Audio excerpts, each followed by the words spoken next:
오늘 저는 여러분과 함께 중생의 임이라는 제목으로 말씀을 나누겠습니다. 예수님 당시에 유대인의 높은 관원 중에 한 사람 니고데모라는 사람이 있었습니다.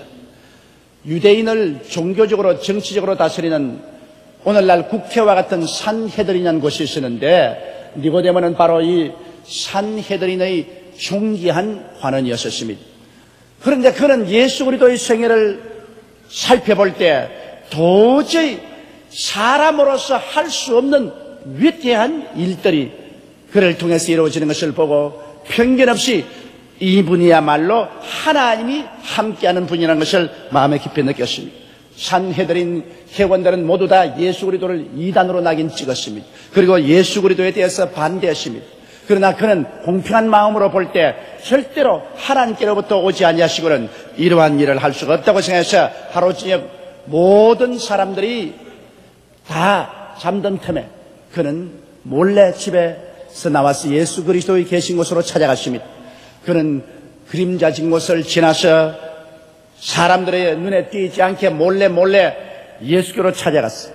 예수님 계신 숙소에서 그리스도와 대적하게 되었습니다. 그는 예수님께 이렇게 말했습니다. 라비여, 하나님이 당신과 같이 계시지 아니하시면 이러한 비상한 일들은 할 수가 없습니다. 그러자 예수께서 말씀하기를 내가 진실로 내게 이르노니 내가 거듭나지 아니하면 하늘나라에 들어갈 수 없느니라. 니고데모는 충격을 느꼈습니다. 그래서 그가 말하기를 저희 나이가 이제 늙습니다. 이 늙은 사람이 어떻게 자식 어머니 뱃속에 들어갔다가 태어날 수 있겠습니까? 예수님이 하신 말씀이 내가 말하는 것은 육신의 어머니 뱃속에 들어갔다가 태어나는 것이 아니라 물과 성령으로 거듭나지 아니하면 하늘나라를 볼 수 없다는 거야. 바람이 임의로 불매 어디서 와서 어디로 가는지 알지 못하나니 성령으로 난 사람은 다 그와 같은 사람이라. 니고데모는 도대체 무슨 수수께끼를 듣는 것 같습니다. 알 수가 없습니다. 그래서 어떻게 우리가 그런 것을 압니까? 예수님 하신 말씀이 내가 땅의 일을 말해도 내가 모르거든 내가 하늘 일을 말하면 네가 알겠는가? 하늘의 일은 오직 하늘에서 내려온 나밖에 알 수 없느니라. 그러나 모세가 광야에서 뱀을 든 것까지 인자도 들려야 하리니 이는 누구든지 저를 믿는 자마다 구원을 얻게 하려 하심이라고 설명을 하셨습니다. 니고데모에게는 예수 그리스도와의 이 대화를 도저히 이해할 수가 없었습니다. 그는 무슨 외국말을 듣는 것 같고 수수께끼를 듣는 것 같았습니다. 그러나 오늘날에 와서 우리 주 예수 그리스도의 그 말씀은 우리가 잘 깨달아 알 수가 있습니다. 예수님은 우리에게 중생에 대한 의미를 밝히 가르쳐주고 있습니다. 첫째로 여러분 주님께서 물과 성령으로 거듭나야 한다는 말씀을 하시는데 이 물은 세례를 말하고 성령은 하나님의 영이 세례를 통해서 우리 가운데 변화의 역사를 베풀어준 것을 말하는 것입니다. 우리가 물로 침례를 받는 것은 우리 속에 일어난 거대한 변화를 외면적으로 표시해 주는 것입니다. 우리가 예수를 믿었다는 것은 하나의 종교를 받아들이는 것도 아니고 어떠한 이상을 받아들이는 것도 아닙니다. 예수를 믿다는 것은 우리의 존재적인 신분에 근원적인 변화가 다가왔다는 것을 의미하는 것입니다. 그렇기 때문에 우리가 믿고 난 다음에 물로 침례를 받는 것은 외면적으로 우리 내면적 변화를 표상하는 것입니다. 우리는 물에 들어가서 목사님의 손에 의해서 물속에 잠김 받고 그러고 난 다음 물속에서 다시 일어납니다. 이것은 예수 그리스도 안에서 우리의 옛사람이 물 무덤 속에 들어가서 장례 지내버리고 말았다는 것을 표시하는 것입니다. 우리 믿음이라는 것은 과거에 대한 완전한 죽음을 말하는 것입니다. 그러고 난 다음 장례 진 이후에 예수 그리스도의 부활의 능력에 의해서 새로 태어났다는 것을 외면적으로 표시하는 것입니다. 이 물 침례는 우리가 예수 믿을 때 우리의 속에서 진실로 어떠한 위대한 변화가 일어났는가를 외면적으로 실천해 보여주는 것입니다. 우리가 예수를 믿고 구원을 받았다는 것은 마치 그리스도와 함께 죽고 장사 지낸 바 되고 새로 태어난 이와 같은 획기적인 내적인 변화가 일어났다는 것을 말하는 것입니다. 이것은 성령께서 물침례를 통해서 표상한 것처럼 우리 속에 믿음을 통해서 거대한 변화의 역사와 기적을 베풀 것을 말씀하는 것입니다. 예수를 믿는다는 것은 종교를 받아들이는 것이 아닙니다. 옛사람 즉 아담의 사람이 죽는 것을 말하는 것입니다. 실제로 죽는 것을 말하는 것입니다.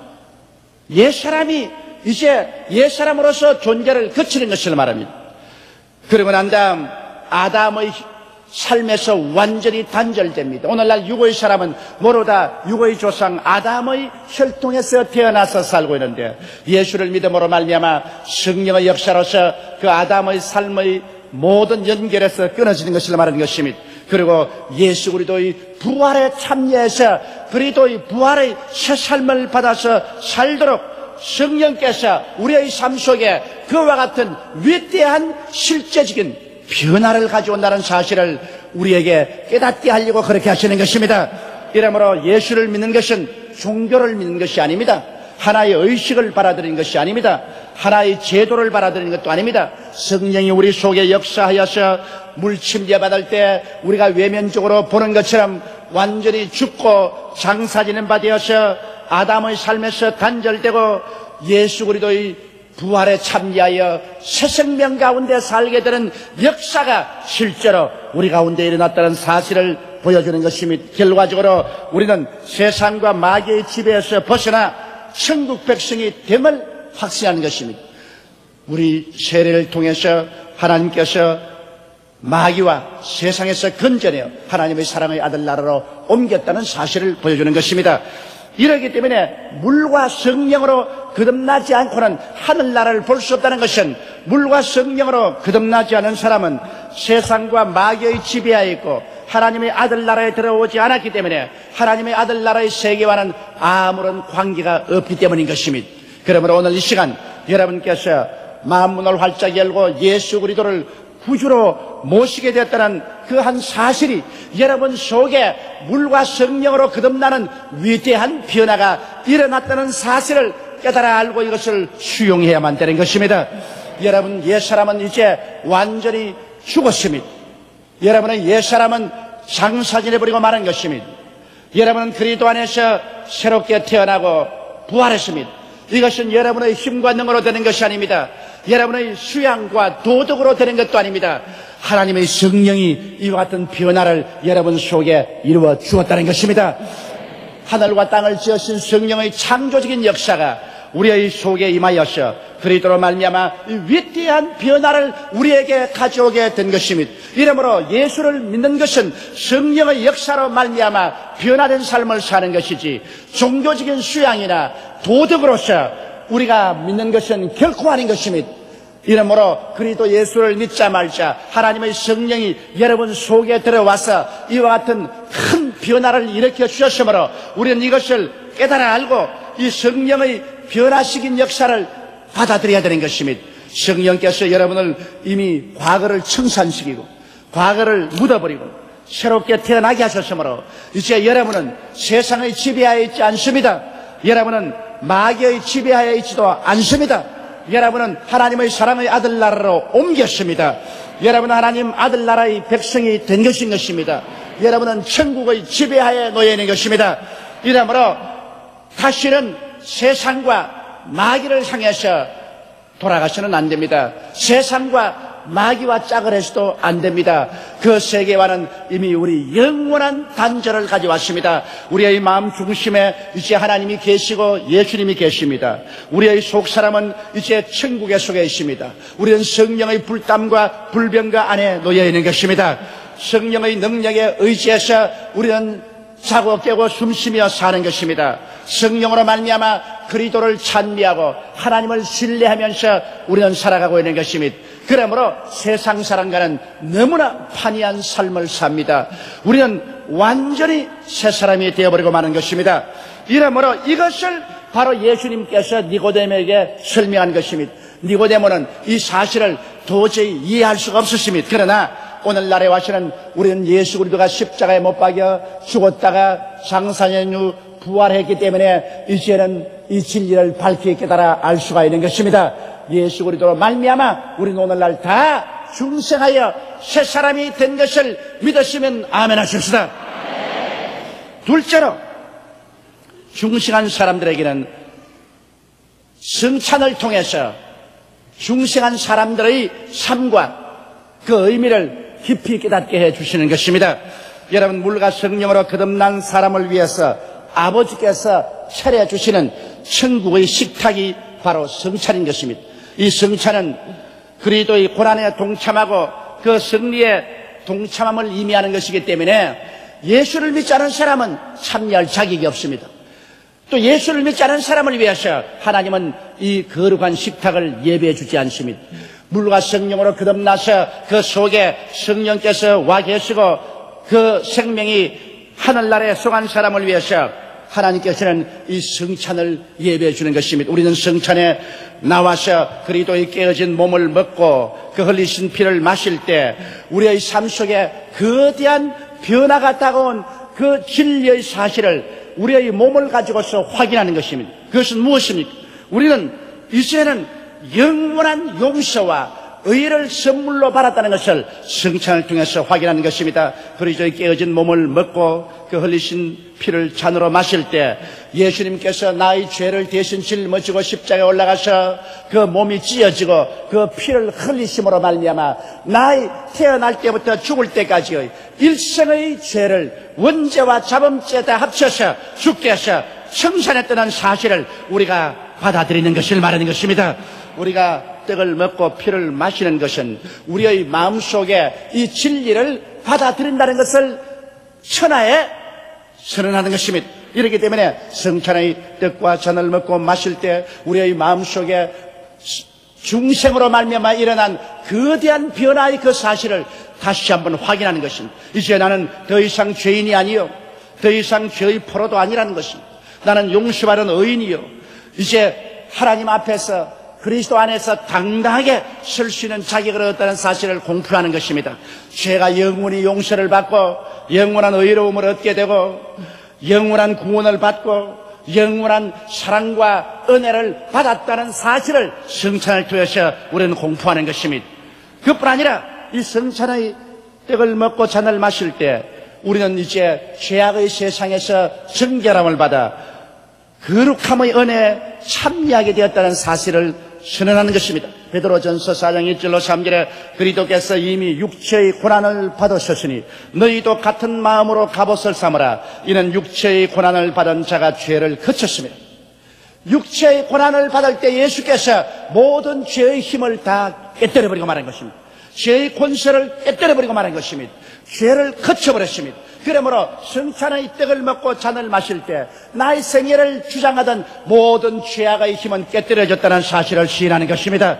이제는 죄가 더 나를 끌고 다닐 수도 없고 나는 죄의 포로가 될 수도 없고 이 세상의 더러움의 종이 될 수도 없다. 이제는 예수 그리스도로 말미암아 자유인이 되었다는 것을 선포합니다. 죄가 더 이상 나를 짓밟을 수가 없다. 죄가 더 이상 나를 포로로 잡을 수가 없다. 죄는 나를 지배하지 못한다. 나는 이제 죄를 짓밟아버리고 말았다. 승리했다. 이 사실을 우리는 성찬을 통해서 고백하는 것입니다. 왜냐하면 예수 그리스도의 깨어진 몸과 흘리신 피, 즉 육체의 고난을 받은 자가 죄를 이미 거쳐버리고 말한 것입니다. 이러므로 성경은 말합니다. 이후로는 다시 사람의 정욕을 쫓지 않고 오직 하나님의 뜻을 쫓아 육체의 남은 때를 살게 하려 함이라. 너희가 음란과 정욕과 술취함과 방탕함과 연락과 무법한 우상숭배를 하여 이방인을 쫓아 행한 것이 지난 때가 족하도다. 이제는 성찬 이전에 세상에 속할 때 그런 죄의 힘에 잡혔지만은 이 성찬을 통해서 중생을 통해서 우리는 그리스도로 말미암아 그 죄에서 벗어남을 받았다는 것입니다. 이미 죄가 거쳤습니다. 그 죄는 힘이 없습니다. 이러므로 이 죄를 우리는 우리의 생애 속에서 쳐내버려야 됩니다.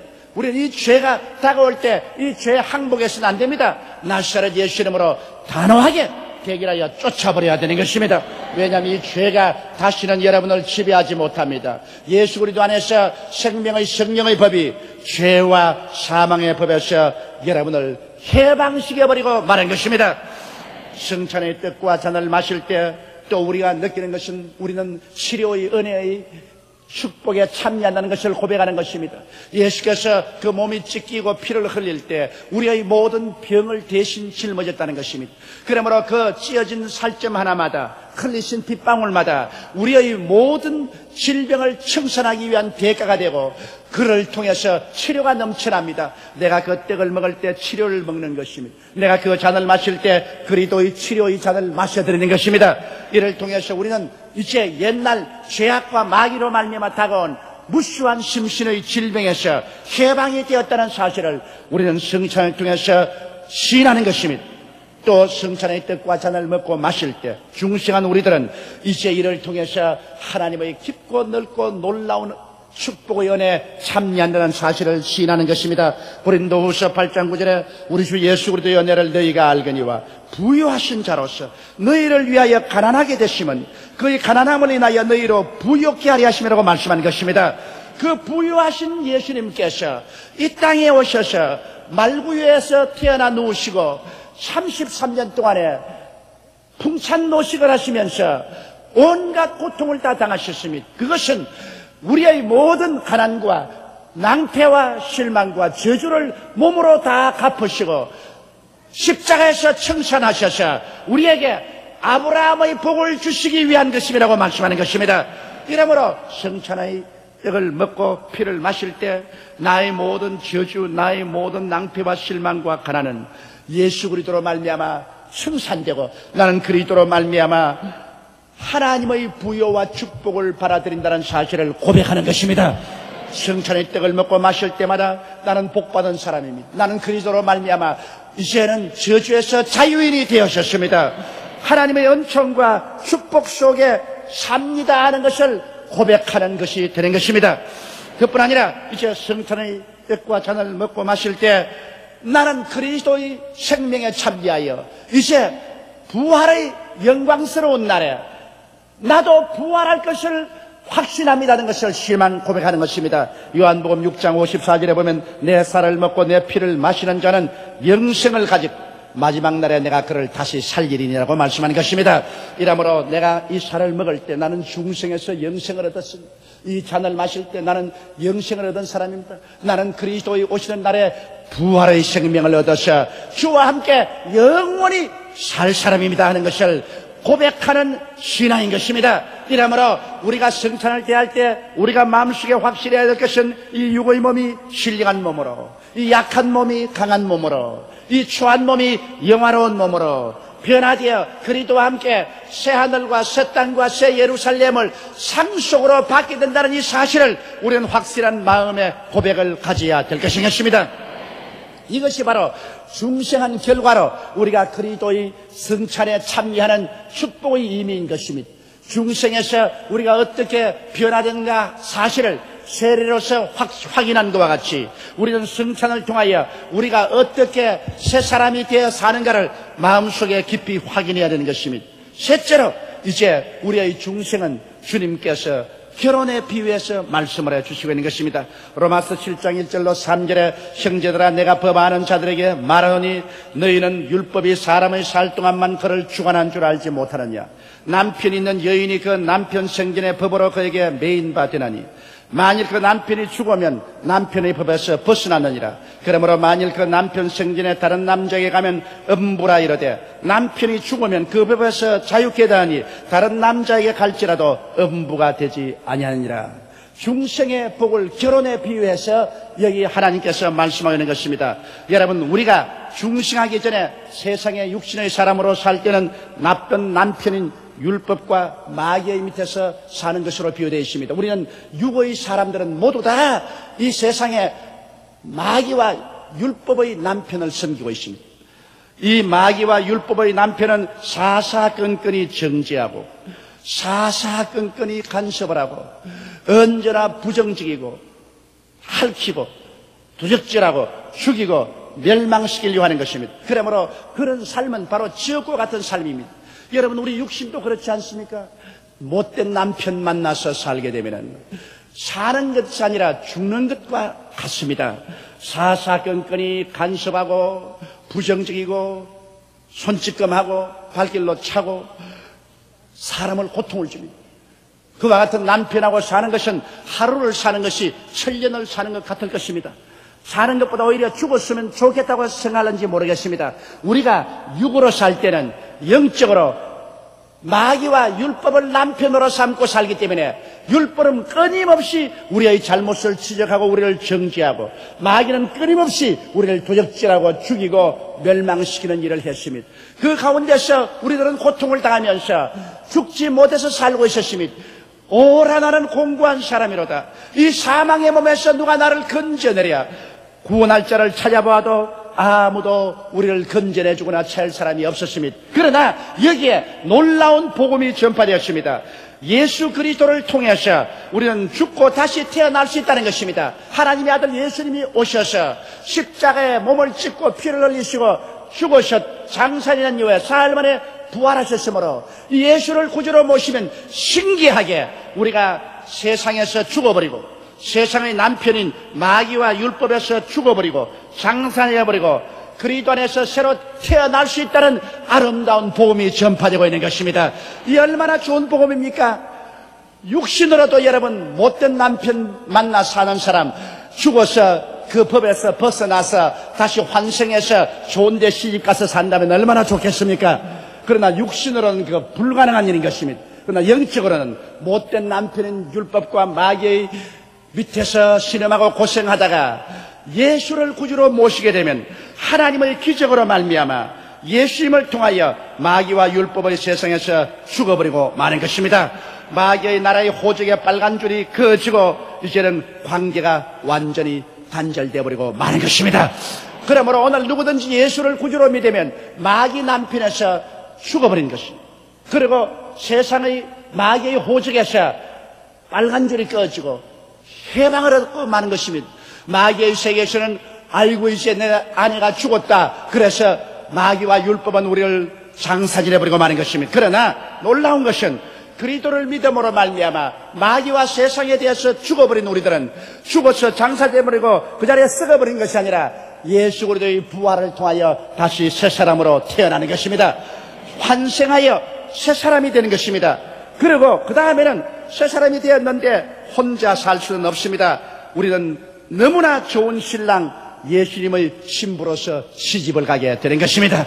그러므로 예수를 믿는다는 것은 여러분 우리가 마귀 신랑에게서 죽고 장사질해버리고 부활해서 예수 신랑에게 시집을 가는 것을 말하는 것입니다. 오늘 여러분은 모두 다 예수 그리스도를 신랑으로 삼고 시집을 간 사람들인 것입니다. 그리스도의 품에 안긴 사람들인 것입니다. 그리스도는 우리에게 의의 옷을 입혀주시고 성령으로 채워주시고 은혜와 진리의 집에 살게 하시고 모든 과거의 상처를 치료해 주시고 풍성한 생명을 주시며 믿음, 소망, 사랑으로 채워주신 것입니다. 이 도저히 상상할 수가 없습니다. 꿈에도 이런 일이 일어날 것이라고는 생각할 수가 없었는데 어찌하다가 예수를 믿고 예수 신랑에게 환성해서 시집 왔어. 이와 같이 놀라운 은혜를 받는지 말로 다 할 수 없습니다. 성경에는 결혼한 사람들에게 아내들이여 남편에게 복종하기를 죽게 하더라. 아내들이여 남편을 경외하라고 말하는 것입니다. 아내가 할 일은 남편을 존경하고 복종만 하면 되는 것입니다. 그러나 남편들아 아내 사랑하기를 점음같이 하여서 남편은 아내를 사랑할 책임이 있습니다. 사랑은 받는 것이 아니라 주는 것이기 때문에 사랑은 희생을 요구하는 것입니다. 바로 우리는 예수 그리스도의 아내가 되었으므로 예수님을 존경하고 예수님 중심으로 살고 예수님께 복종만 하면 되는 것입니다. 그러나 예수님은 우리의 신랑이므로 이제 희생적으로 우리를 돌봐줘야 됩니다. 그 때문에 예수님은 우리를 대신해서 우리 죄를 대신 짊어지고 십자가에 올라가서 몸을 찢고 피를 흘려서 우리를 죄에서 사주셨죠. 우리의 병을 짊어지셨죠. 우리의 저주를 청산해 주었죠. 우리의 죽음도 청산해 주셨죠. 그러고는 예수께서 당신의 성령을 주어서 우리 안에 있게 하시고 우리와 함께 하시고 우리를 품어주시고 그리고 예수님께서 우리에게 모든 삶에 필요한 것을 채워주시는 것입니다. 이러므로 이렇게 좋은 신랑이 천하에 어디에 있을 수가 있습니까? 우리는 예수 신랑을 만나서 이제 예수님과 함께 살게 되므로 두려운 것이 없습니다. 수고하고 무거운 짐진 자들은 다 내게로 오라. 내가 너희를 쉬게 하겠다고 말씀하신 것입니다.